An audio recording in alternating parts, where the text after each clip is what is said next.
For the Lord has promised, when the plowman will overtake the reaper,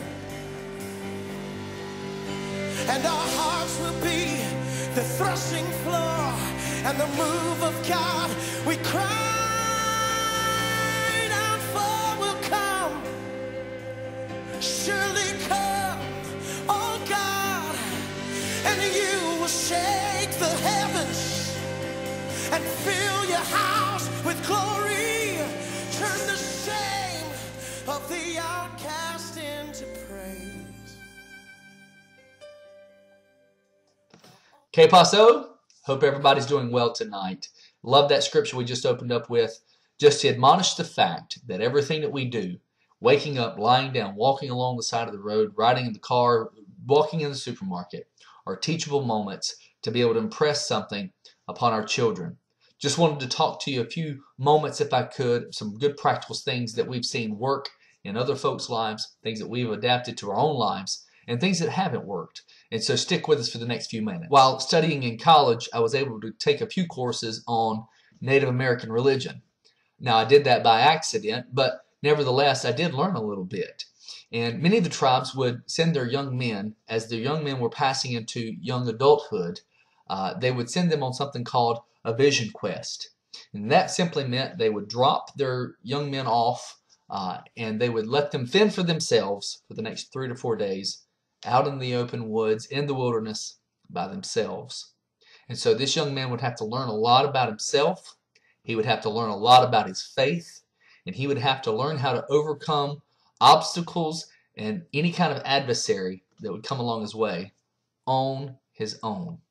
He would have to then take what he had been trained and what he had learned up until that point and then apply it.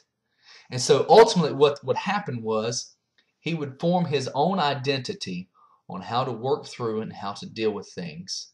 And they use this as a point in time in which they pass into manhood.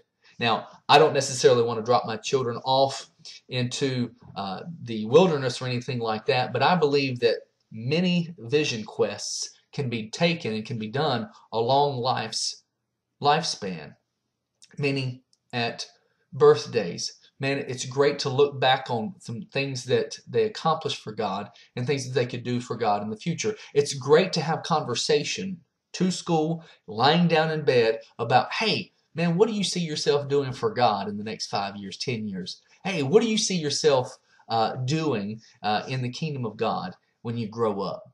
It's great to be able to have those conversations because they have to be able to see themselves within the framework of godliness.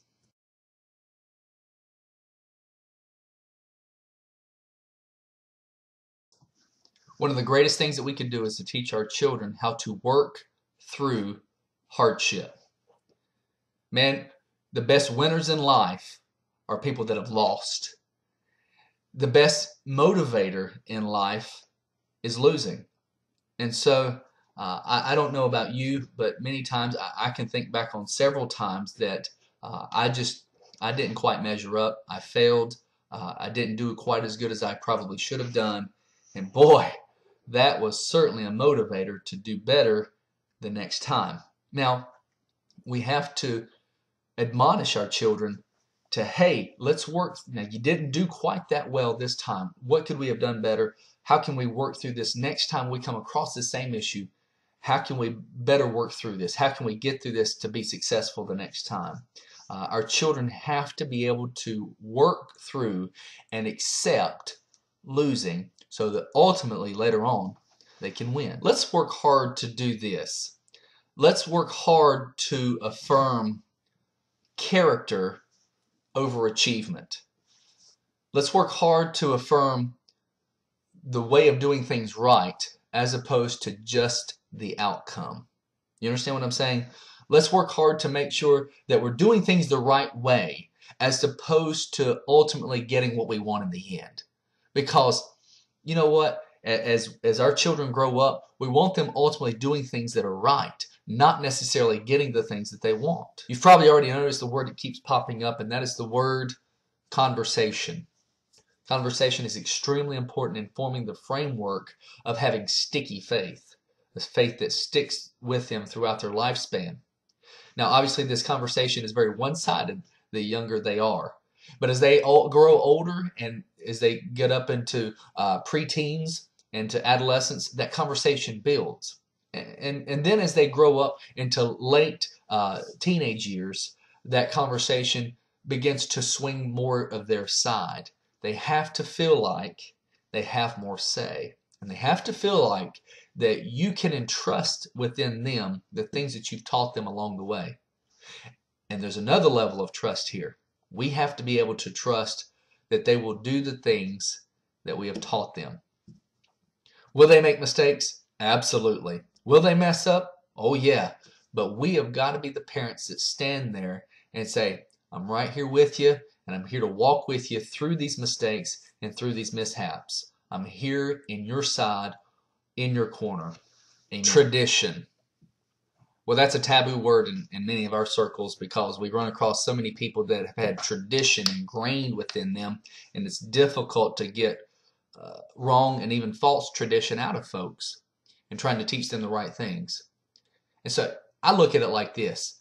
I want to ingrain some stuff in my kids. I want to ingrain some things within my own children, traditions that I want to see passed on, values that I want to see passed on, that not any Johnny-come-lately is going to be able to just get that out of them. Amen. I want it to be difficult for them to lose the values that we instill within them as they grow up. Amen. And so I want to instill traditions in them that, man, they're going to have to be ripped out with a fight. So let me turn this back on you. If we're going to instill traditions, if we're going to instill values within our children, we've ultimately got to have that for ourselves, don't we?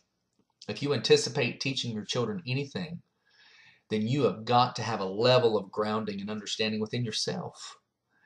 What else are you going to pass on? Understand, your children will learn something from someone. They're going to learn values from somebody.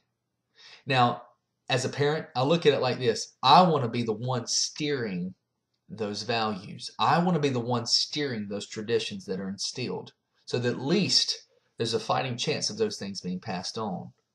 Because if not, they're going to look towards something. I thank God that I learned good things from my parents. Hard work, discipline.